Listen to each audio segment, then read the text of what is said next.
누구든 지적질하는 것은 쉽습니다.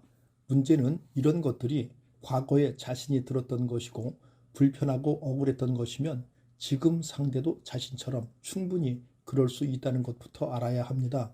지적질이 아니고 진정한 충고로 받아들여 개선할 수 있도록 하기 위해서는 서로 공감하는 것이 먼저입니다. 그래야 자신의 행동을 객관적으로 들여다보며 개선하기 위해 움직일 수 있습니다. 지적질은 허물 따위를 드러내어 폭로하는 행위를 비하하는 말입니다. 요즘에는 선풀보다 악플이 많듯이 칭찬보다는 지적질이 많고 그로 인해 사람들의 내면에 상처를 입힙니다. 지적질은 충고로도 사용되고 훈계와도 상통하는 측면이 있습니다. 기성세대가 젊은 후배에게 자신의 경험을 일반화하여 어떤 행동을 강요하거나 젊은이들의 행동 방식을 지적질하면 그것은 꼰대질과도 비슷합니다. 지적질도 전형적 투사입니다. 지적질을 많이 하는 사람의 내력을 살펴보면 어릴 때 지적하는 소리를 많이 들었던 사람이고 그 소리가 내면화된 방식대로 다시 다른 사람에게 향해 지적질을 일삼는 경우가 많습니다. 지적질하는 이유는 첫째, 그 지적질을 인정하고 싶지 않고 둘째, 그 지적질을 당하는 불편한 마음을 제거하고 싶으며 셋째, 그 지적질로부터 자유로워지고 싶기 때문입니다. 그래서 그는 다른 사람에게서 자기와 같은 내면화된 결점들을 찾아내어 지적하게 됩니다. 그러면 자기는 어릴 적 지적질을 당한 고통으로부터 자유로워지고 상대로부터 우월감을 느끼게 되죠. 결국 양육자 또는 누군가가 자기에게 지적했던 대로 지적하는 것은 그때 당시 지적질 당하던 자기와 지금 자기가 지적질하는 상대를 동일시함으로써 그때 지적질 당하면서 가진 불편하고 억울했던 마음을 지금 지적질하는 상대를 통해 보상받고자 하는 심리가 작동합니다. 상대를 희생양으로 만들어버린 셈입니다. 직장이나 학교 내에서도 가시가 돋친 지적을 하는 동료도 있고 진심 어린 충고를 하는 동료도 있습니다. 의식적이든 무의식적이든 많은 사람들이 타인에게 그들의 입장이나 진술 혹은 관점이 틀리다는 것을 알려주고 싶지만 그것은 확실히 틀린 생각입니다. 한번 곰곰이 생각해 보면 이 세상에서 내가 항상 옳을 수는 없습니다. 나도 인간이기에 실수를 할 수 있고 잘못도 범할 수 있습니다. 그러나 내가 잘못을 범했을 때 누군가가 나의 잘못을 지적해 주었다면 자신이 단점을 알려줘서 고맙다고 감사를 표현한 적이 있는가? 대부분은 물론 없었을 것입니다. 사실 우리는 모든 누군가의 지적에 따라 자기 잘못을 고치는 것을 싫어합니다. 이유는 우리 모두는 자기 생각이 모든 사람들로부터 존중받고 이해받기를 원합니다. 모든 사람이 자신의 말에 관심을 갖기를 바라는 것은 인간의 기본 욕망 중에 하나입니다. 그렇다고 자신이 옳다는 주장을 전혀 하지 말라는 것은 결코 아닙니다. 때로는 진정으로 자신이 옳기를 바라거나 옳아야 할 때가 있습니다. 누구나 할 것 없이 사람은 양보할 수 없는 어떤 철학적인 가치관이나 입장이 있을 것입니다. 이럴 때는 자신의 마음을 솔직하게 얘기하는 것이 중요합니다. 하지만 그럴 때도 자신만이 옳다는 습관에 빠져 있지 않았으면 합니다. 경우에 따라서는 마음속의 자아가 어느덧 슬며시 고개를 들어 평화로울 수도 있는 만남을 망치고 맙니다. 평화롭고 사랑스러운 사람이 되기 위한 놀랍고도 진정한 방법은 자신이 옳다는 기쁨을 누리지 말라는 것입니다. 그리고 그냥 넘어갈 수도 있는 타인의 작은 잘못을 지적하는 습관을 버려야 합니다. 이러한 습관을 고치는 것이 힘들 수도 있지만 시도하고 실천할 만한 가치가 충분히 있습니다. 이렇게 하면 인생을 살아가면서 마주치게 되는 사람들이 우호적이고 정다운 모습으로 바뀔 것입니다. 그리고 그들은 당신이 기대했던 것 이상으로 당신을 높이 평가하게 됩니다. 더불어 당신도 다른 사람들의 행복을 목격하고 함께 나누는 기쁨을 누리게 될 것입니다. 그뿐인가? 자존심을 내세우는 싸움보다 훨씬 큰 이익을 얻게 됩니다. 그렇다고 자신이 가장 깊이 믿고 따르는 철학적 진리나 마음속 깊은 곳에서부터 우러나오는 견해를 희생할 필요는 없습니다. 오늘부터 가능하다면 상대방도 옳다는 생각을 인정하는 습관을 갖도록 만들어 보시기 바랍니다. 자녀를 심하게 혼내는 부모 역시 그 바탕에는 자식이 잘 되기를 바라는 마음이 있습니다. 그런데 왜 칭찬이나 격려를 하기보다 혼을 내는 것일까요? 물론 사랑과 돌봄을 받지 못했기 때문이지만 이들은 흔히 혼을 내는 것에 대한 두 가지 착각을 지니고 있습니다. 첫째, 혼을 내는 것이야말로 자녀에 대한 관심이라고 생각을 합니다. 둘째, 혼을 낼수록 개선이 이루어진다고 생각합니다. 그렇기 때문에 혼을 내는 것은 점점 강화되기 쉽습니다. 혼을 내는 것이 자녀를 사랑하는 증표이고 혼을 낼수록 자녀가 좋아질 것이라고 생각하는데 어떻게 혼을 내지 않을 수 있겠습니까? 이러한 생각은 자녀에게 그대로 전달됩니다. 즉, 내가 너를 사랑해서 혼을 내는 것이고 내가 너를 혼냈기에 내가 이 정도라도 할 수 있게 됐어 라는 생각이 내면화됩니다. 부모는 나를 사랑해서 혼을 낸 것이고 그렇게 혼을 냈기에 내가 이 정도라도 할 수 있어 라고 생각하게 되는 것입니다.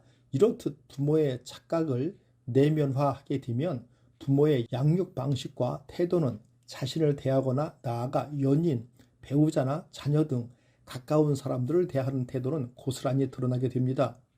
이들은 어른이 되어 다른 사람의 좋은 점보다는 실수, 단점, 허물을 먼저 보고 이를 지적하고 드러내는 데 익숙합니다. 그러므로 이들의 대화는 공감, 위로, 지지, 격려는 없고 지적, 조언, 충고, 비난 등으로 채워지기 쉽습니다. 그렇다면 관계는 어떻게 될까요? 사람들은 누구나 자신의 부족함과 잘못만을 지적하는 사람을 좋아할 리 없습니다. 관계는 점점 안 좋아집니다.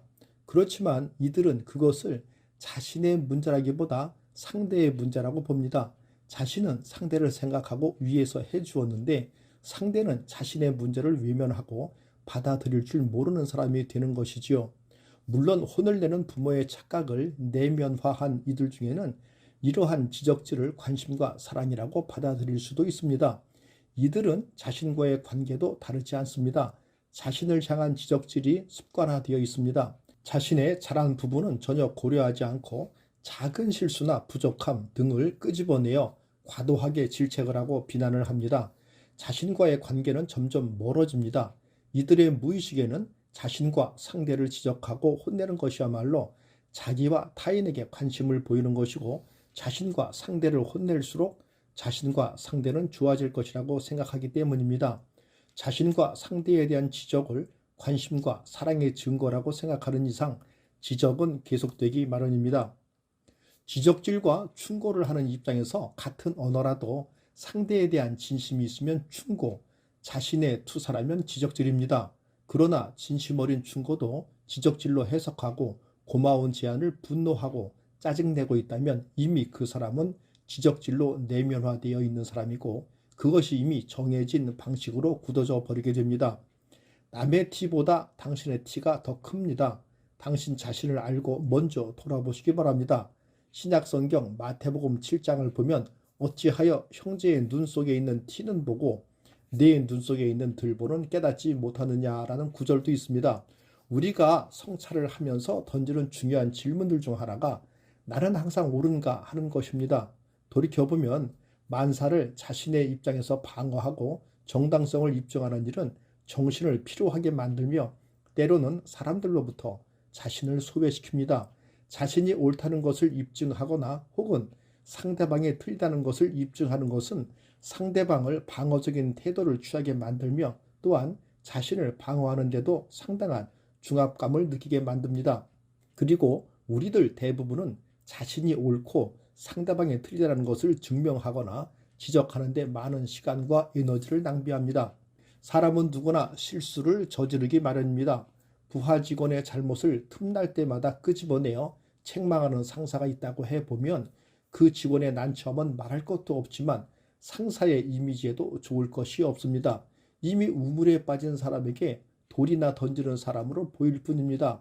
부하 직원이 저지른 잘못을 이미 지적하고 비판했다면 한 발 물러서 당사자가 직접 문제를 반성하고 해결할 수 있는 여지를 주어야 하는데 상사가 계속 직원의 트집을 잡고 감정을 주체하지 못한다면 회사에도 돌이킬 수 없는 손해를 입힐 수 있습니다. 미국의 유명한 사업가 메리 케이 애쉬는 칭찬과 비판에 관해 다음과 같이 말했습니다.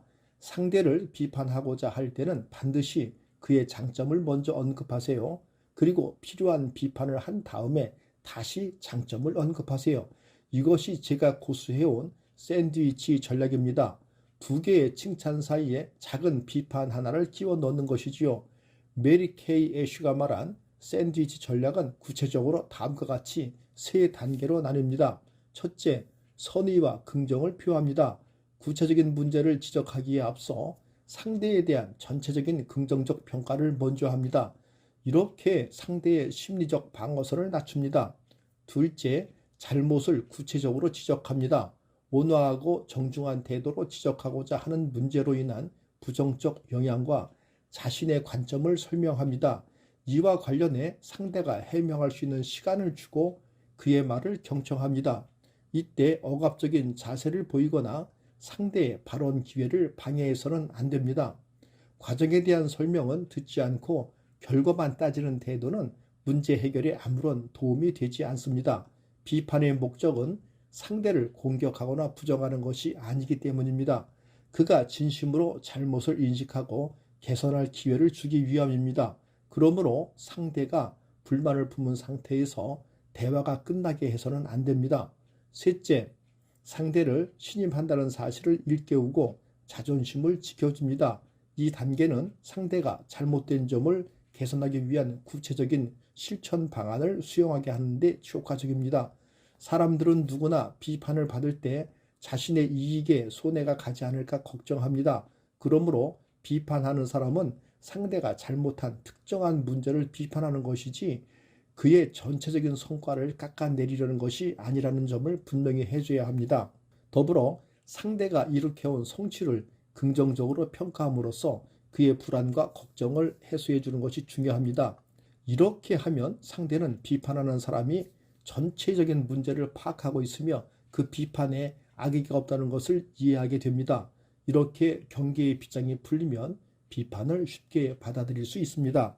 사회적인 관계에서 우리는 싫은 소리를 해야 할 때가 종종 있습니다. 누군가가 잘못을 하고 있고 그것을 고치면 좋은 변화가 있을 것 같은데 그 순간 우리는 망설이는 경우가 많습니다. 누구든 싫은 소리를 듣고 싶어 하지 않는다는 전제가 깔려 있기 때문입니다. 전통적인 한국 사회에서는 하고 싶은 말이 있어도 참으라고 교육받아 왔습니다. 하고 싶은 말에 반만 해라, 너나 잘해라 등 흔히 이런 조언들을 많이 듣습니다. 정말로 심각한 것까지도 그냥 묻고 넘어가는 경우들도 참 많습니다. 조직 생활에서 직급이 높다 해도 참 어려운 것이 바로 이런 상황입니다. 한국 문화에서 참 쉽지 않은 것, 즉 교육되지 않은 것이 바로 피드백인데 누군가의 단점이나 잘못을 지적하는 것이라고 생각해서 하지 않는 것, 그리고 배우지 못한 것, 그래서 도움을 주지 못한 채 넘어가게 되는 것이 바로 피드백의 결여에서 비롯됩니다. 물론 좋은 행동을 강화하는 피드백도 중요합니다. 잘한 행동을 구체적으로 언급해서 습관이 되도록 도와주는 것 역시 피드백이 일부입니다. 피드백과 지적질은 다른 차원의 것입니다. 성장을 위한 조언과 야단의 차이라고 볼 수 있겠습니다. 우리는 어린 시절 야단을 맞으면서 자라왔습니다. 그래서 누군가가 나의 생각이나 행동에 대해 평가하는 발언을 하면 그것이 야단 혹은 간섭이라고 판단되어 화가 나는 경우가 많았습니다. 하지만 나의 부족함은 내가 쉽게 보지 못하기에 누군가가 정성껏 시의적절한 조언을 해주면 참으로 도움이 됩니다. 누군가를 지적한다는 느낌을 주지 않으면서도 도움이 되는 조언, 즉 좋은 피드백을 주는 데는 기술이 필요합니다. 서로 가슴을 열고 받아들일 수 있도록 하는 것이 관건입니다. 상대를 비판할 때 앞뒤에 긍정적인 말을 포진하면 상대의 부정적인 인식을 줄여 의견을 쉽게 받아들일 수 있게 합니다. 이러한 비판은 간단 명료하면서도 목적을 쉽게 달성할 수 있습니다. 비판하는 사람은 실수를 파악하고 고칠 기회를 주는 등대와 같은 역할을 합니다. 그만큼 중요하면서도 껄끄러울 수밖에 없는 역할입니다. 상대를 비판하는 과정에서 비방하는 수준으로 몰아붙여서는 안 됩니다. 상대를 비판할 때 부드럽고 완곡한 표현으로 이야기한다면 문제점을 지적하면서도 자존심을 지켜줄 수 있습니다. 다른 사람의 잘못을 언급하는 것은 일부라도 그 사람을 부정하는 것으로 느껴질 수 있는 만큼 최대한 잘못한 부분에 집중해서 적절하게 말해야 합니다. 이미 자신이 저지른 잘못으로 인해 양심의 가책을 느끼고 있을 상대를 이해하고 공감하는 표현을 먼저 해야 비로소 바람직한 방향으로 대화를 진전시킬 수 있습니다. 무조건 상대를 거칠게 질책하면 문제를 해결할 수 없고 비판을 받는 사람의 저항심을 불러일으킬 수 있습니다. 누구든 지적질하는 것은 쉽습니다. 문제는 이런 것들이 과거에 자신이 들었던 것이고 불편하고 억울했던 것이면 지금 상대도 자신처럼 충분히 그럴 수 있다는 것부터 알아야 합니다. 지적질이 아니고 진정한 충고로 받아들여 개선할 수 있도록 하기 위해서는 서로 공감하는 것이 먼저입니다. 그래야 자신의 행동을 객관적으로 들여다보며 개선하기 위해 움직일 수 있습니다. 지적질은 허물 따위를 드러내어 폭로하는 행위를 비하하는 말입니다. 요즘에는 선풀보다 악플이 많듯이 칭찬보다는 지적질이 많고 그로 인해 사람들의 내면에 상처를 입힙니다. 지적질은 충고로도 사용되고 훈계와도 상통하는 측면이 있습니다. 기성세대가 젊은 후배에게 자신의 경험을 일반화하여 어떤 행동을 강요하거나 젊은이들의 행동 방식을 지적질하면 그것은 꼰대질과도 비슷합니다. 지적질도 전형적 투사입니다. 지적질을 많이 하는 사람의 내력을 살펴보면 어릴 때 지적하는 소리를 많이 들었던 사람이고 그 소리가 내면화된 방식대로 다시 다른 사람에게 향해 지적질을 일삼는 경우가 많습니다. 지적질하는 이유는 첫째, 그 지적질을 인정하고 싶지 않고 둘째, 그 지적질을 당하는 불편한 마음을 제거하고 싶으며 셋째, 그 지적질로부터 자유로워지고 싶기 때문입니다. 그래서 그는 다른 사람에게서 자기와 같은 내면화된 결점들을 찾아내어 지적하게 됩니다. 그러면 자기는 어릴 적 지적질을 당한 고통으로부터 자유로워지고 상대로부터 우월감을 느끼게 되죠.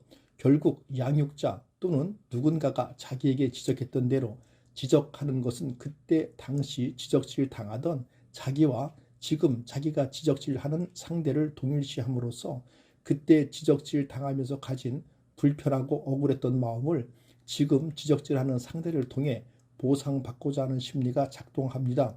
상대를 희생양으로 만들어버린 셈입니다. 직장이나 학교 내에서도 가시가 돋친 지적을 하는 동료도 있고 진심 어린 충고를 하는 동료도 있습니다. 의식적이든 무의식적이든 많은 사람들이 타인에게 그들의 입장이나 진술 혹은 관점이 틀리다는 것을 알려주고 싶지만 그것은 확실히 틀린 생각입니다. 한번 곰곰이 생각해 보면 이 세상에서 내가 항상 옳을 수는 없습니다. 나도 인간이기에 실수를 할 수 있고 잘못도 범할 수 있습니다.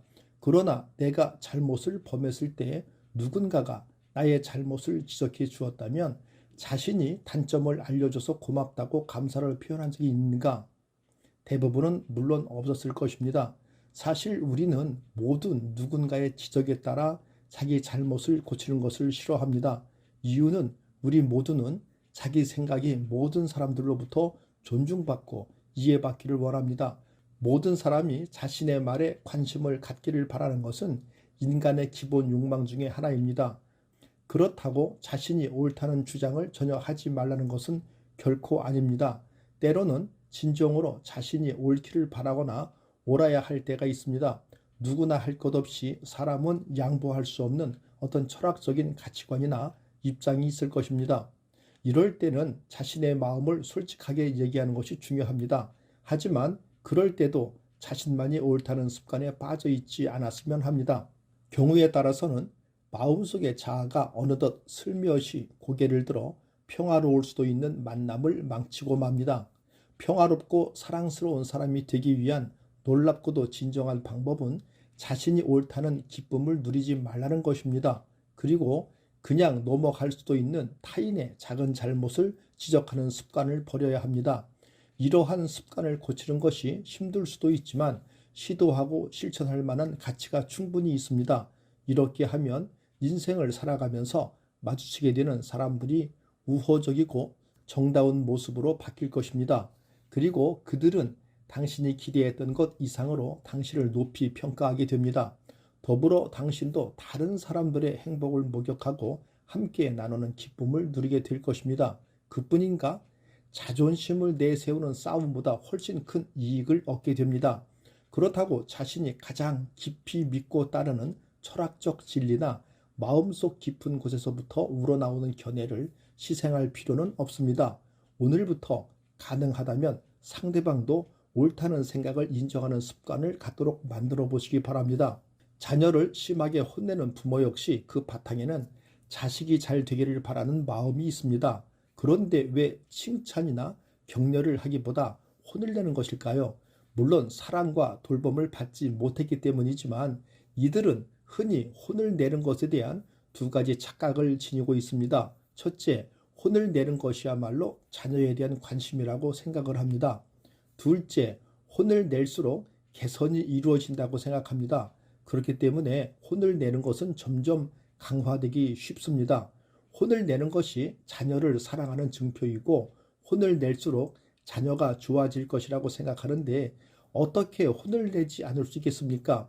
이러한 생각은 자녀에게 그대로 전달됩니다.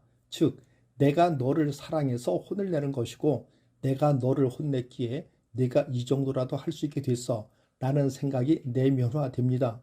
부모는 나를 사랑해서 혼을 낸 것이고 그렇게 혼을 냈기에 내가 이 정도라도 할 수 있어 라고 생각하게 되는 것입니다. 이렇듯 부모의 착각을 내면화하게 되면 부모의 양육 방식과 태도는 자신을 대하거나 나아가 연인, 배우자나 자녀 등 가까운 사람들을 대하는 태도는 고스란히 드러나게 됩니다. 이들은 어른이 되어 다른 사람의 좋은 점보다는 실수, 단점, 허물을 먼저 보고 이를 지적하고 드러내는 데 익숙합니다. 그러므로 이들의 대화는 공감, 위로, 지지, 격려는 없고 지적, 조언, 충고, 비난 등으로 채워지기 쉽습니다. 그렇다면 관계는 어떻게 될까요? 사람들은 누구나 자신의 부족함과 잘못만을 지적하는 사람을 좋아할 리 없습니다. 관계는 점점 안 좋아집니다. 그렇지만 이들은 그것을 자신의 문제라기보다 상대의 문제라고 봅니다. 자신은 상대를 생각하고 위해서 해주었는데 상대는 자신의 문제를 외면하고 받아들일 줄 모르는 사람이 되는 것이지요. 물론 혼을 내는 부모의 착각을 내면화한 이들 중에는 이러한 지적질을 관심과 사랑이라고 받아들일 수도 있습니다. 이들은 자신과의 관계도 다르지 않습니다. 자신을 향한 지적질이 습관화되어 있습니다. 자신의 잘한 부분은 전혀 고려하지 않고 작은 실수나 부족함 등을 끄집어내어 과도하게 질책을 하고 비난을 합니다. 자신과의 관계는 점점 멀어집니다. 이들의 무의식에는 자신과 상대를 지적하고 혼내는 것이야말로 자기와 타인에게 관심을 보이는 것이고 자신과 상대를 혼낼수록 자신과 상대는 좋아질 것이라고 생각하기 때문입니다. 자신과 상대에 대한 지적을 관심과 사랑의 증거라고 생각하는 이상 지적은 계속되기 마련입니다. 지적질과 충고를 하는 입장에서 같은 언어라도 상대에 대한 진심이 있으면 충고, 자신의 투사라면 지적질입니다.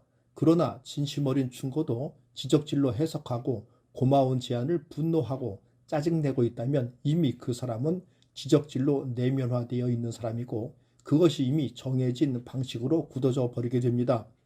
남의 티보다 당신의 티가 더 큽니다. 당신 자신을 알고 먼저 돌아보시기 바랍니다. 신약성경 마태복음 7장을 보면 어찌하여 형제의 눈 속에 있는 티는 보고 내 눈 속에 있는 들보는 깨닫지 못하느냐라는 구절도 있습니다. 우리가 성찰을 하면서 던지는 중요한 질문들 중 하나가 나는 항상 옳은가 하는 것입니다. 돌이켜보면 만사를 자신의 입장에서 방어하고 정당성을 입증하는 일은 정신을 피로하게 만들며 때로는 사람들로부터 자신을 소외시킵니다. 자신이 옳다는 것을 입증하거나 혹은 상대방이 틀리다는 것을 입증하는 것은 상대방을 방어적인 태도를 취하게 만들며 또한 자신을 방어하는 데도 상당한 중압감을 느끼게 만듭니다. 그리고 우리들 대부분은 자신이 옳고 상대방이 틀리다는 것을 증명하거나 지적하는 데 많은 시간과 에너지를 낭비합니다. 사람은 누구나 실수를 저지르기 마련입니다. 부하 직원의 잘못을 틈날 때마다 끄집어내어 책망하는 상사가 있다고 해보면 그 직원의 난처함은 말할 것도 없지만 상사의 이미지에도 좋을 것이 없습니다. 이미 우물에 빠진 사람에게 돌이나 던지는 사람으로 보일 뿐입니다. 부하 직원이 저지른 잘못을 이미 지적하고 비판했다면 한 발 물러서 당사자가 직접 문제를 반성하고 해결할 수 있는 여지를 주어야 하는데 상사가 계속 직원의 트집을 잡고 감정을 주체하지 못한다면 회사에도 돌이킬 수 없는 손해를 입힐 수 있습니다. 미국의 유명한 사업가 메리 케이 애쉬는 칭찬과 비판에 관해 다음과 같이 말했습니다. 상대를 비판하고자 할 때는 반드시 그의 장점을 먼저 언급하세요. 그리고 필요한 비판을 한 다음에 다시 장점을 언급하세요. 이것이 제가 고수해온 샌드위치 전략입니다. 두 개의 칭찬 사이에 작은 비판 하나를 끼워 넣는 것이지요. 메리 케이 애쉬가 말한 샌드위치 전략은 구체적으로 다음과 같이 세 단계로 나뉩니다. 첫째, 선의와 긍정을 표합니다. 구체적인 문제를 지적하기에 앞서 상대에 대한 전체적인 긍정적 평가를 먼저 합니다. 이렇게 상대의 심리적 방어선을 낮춥니다. 둘째, 잘못을 구체적으로 지적합니다. 온화하고 정중한 태도로 지적하고자 하는 문제로 인한 부정적 영향과 자신의 관점을 설명합니다. 이와 관련해 상대가 해명할 수 있는 시간을 주고 그의 말을 경청합니다. 이때 억압적인 자세를 보이거나 상대의 발언 기회를 방해해서는 안 됩니다. 과정에 대한 설명은 듣지 않고 결과만 따지는 태도는 문제 해결에 아무런 도움이 되지 않습니다. 비판의 목적은 상대를 공격하거나 부정하는 것이 아니기 때문입니다. 그가 진심으로 잘못을 인식하고 개선할 기회를 주기 위함입니다. 그러므로 상대가 불만을 품은 상태에서 대화가 끝나게 해서는 안 됩니다. 셋째, 상대를 신임한다는 사실을 일깨우고 자존심을 지켜줍니다. 이 단계는 상대가 잘못된 점을 개선하기 위한 구체적인 실천 방안을 수용하게 하는 데 효과적입니다. 사람들은 누구나 비판을 받을 때 자신의 이익에 손해가 가지 않을까 걱정합니다. 그러므로 비판하는 사람은 상대가 잘못한 특정한 문제를 비판하는 것이지 그의 전체적인 성과를 깎아내리려는 것이 아니라는 점을 분명히 해줘야 합니다. 더불어 상대가 일으켜온 성취를 긍정적으로 평가함으로써 그의 불안과 걱정을 해소해 주는 것이 중요합니다. 이렇게 하면 상대는 비판하는 사람이 전체적인 문제를 파악하고 있으며 그 비판에 악의가 없다는 것을 이해하게 됩니다. 이렇게 경계의 빗장이 풀리면 비판을 쉽게 받아들일 수 있습니다. 사회적인 관계에서 우리는 싫은 소리를 해야 할 때가 종종 있습니다. 누군가가 잘못을 하고 있고 그것을 고치면 좋은 변화가 있을 것 같은데 그 순간 우리는 망설이는 경우가 많습니다. 누구든 싫은 소리를 듣고 싶어 하지 않는다는 전제가 깔려 있기 때문입니다. 전통적인 한국 사회에서는 하고 싶은 말이 있어도 참으라고 교육받아 왔습니다. 하고 싶은 말에 반만 해라, 너나 잘해라 등 흔히 이런 조언들을 많이 듣습니다. 정말로 심각한 것까지도 그냥 묻고 넘어가는 경우들도 참 많습니다. 조직 생활에서 직급이 높다 해도 참 어려운 것이 바로 이런 상황입니다. 한국 문화에서 참 쉽지 않은 것, 즉 교육되지 않은 것이 바로 피드백인데 누군가의 단점이나 잘못을 지적하는 것이라고 생각해서 하지 않는 것, 그리고 배우지 못한 것, 그래서 도움을 주지 못한 채 넘어가게 되는 것이 바로 피드백의 결여에서 비롯됩니다. 물론 좋은 행동을 강화하는 피드백도 중요합니다. 잘한 행동을 구체적으로 언급해서 습관이 되도록 도와주는 것 역시 피드백이 일부입니다. 피드백과 지적질은 다른 차원의 것입니다. 성장을 위한 조언과 야단의 차이라고 볼 수 있겠습니다. 우리는 어린 시절 야단을 맞으면서 자라왔습니다. 그래서 누군가가 나의 생각이나 행동에 대해 평가하는 발언을 하면 그것이 야단 혹은 간섭이라고 판단되어 화가 나는 경우가 많았습니다. 하지만 나의 부족함은 내가 쉽게 보지 못하기에 누군가가 정성껏 시의적절한 조언을 해주면 참으로 도움이 됩니다. 누군가를 지적한다는 느낌을 주지 않으면서도 도움이 되는 조언, 즉 좋은 피드백을 주는 데는 기술이 필요합니다. 서로 가슴을 열고 받아들일 수 있도록 하는 것이 관건입니다. 상대를 비판할 때 앞뒤에 긍정적인 말을 포진하면 상대의 부정적인 인식을 줄여 의견을 쉽게 받아들일 수 있게 합니다. 이러한 비판은 간단 명료하면서도 목적을 쉽게 달성할 수 있습니다. 비판하는 사람은 실수를 파악하고 고칠 기회를 주는 등대와 같은 역할을 합니다. 그만큼 중요하면서도 껄끄러울 수밖에 없는 역할입니다. 상대를 비판하는 과정에서 비방하는 수준으로 몰아붙여서는 안 됩니다. 상대를 비판할 때 부드럽고 완곡한 표현으로 이야기한다면 문제점을 지적하면서도 자존심을 지켜줄 수 있습니다.